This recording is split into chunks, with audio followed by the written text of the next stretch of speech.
So I'm a lone parent to two very beautiful autistic boys, and we had just emerged really from quite a few years of hardship and trauma, which involved homelessness and seeking the boys' diagnosis.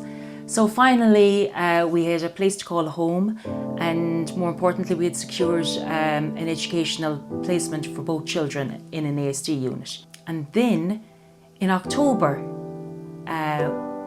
we endured this cancer diagnosis, which came like a wrecking ball in our lives when we were just coming up for air and starting to see a future and moving forward.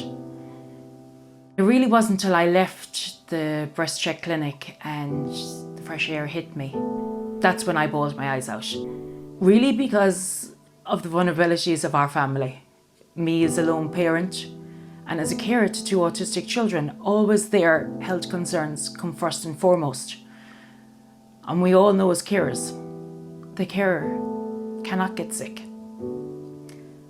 And when the carer gets sick, an already vulnerable family becomes very, very vulnerable.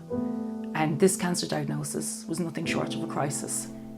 Because we had endured so much trauma, and I was shielding the children from any further trauma, I found that I wasn't able to do this with a cancer diagnosis. I couldn't hide it from them. I couldn't hide losing my hair.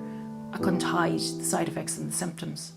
I couldn't hide the fact that chemotherapy rendered me incapacitated for 13 long weeks. If I could go back in time, I absolutely would. And I would present to my GP certainly a full year before I actually did present. And it keeps me awake at night to think that maybe if I did actually act on those early signs and symptoms, maybe I could have avoided the entire bare-knuckle ride of a roller coaster myself and my children had to go on. The message today to women is to become breast aware, to know what is normal for your breast.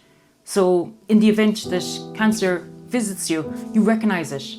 And more importantly, I think, my message is to women who've endured trauma and carers, because they often have forgotten how to trust their gut instinct, and they always have to prioritise somebody else, their children, their parents, their brother and sister that they're caring for, and they prioritise their health needs, and they become very last in their list of priorities. And they're often the ones that shoulder so much responsibility. And I think these women need to embrace self-care, realise their health is so important.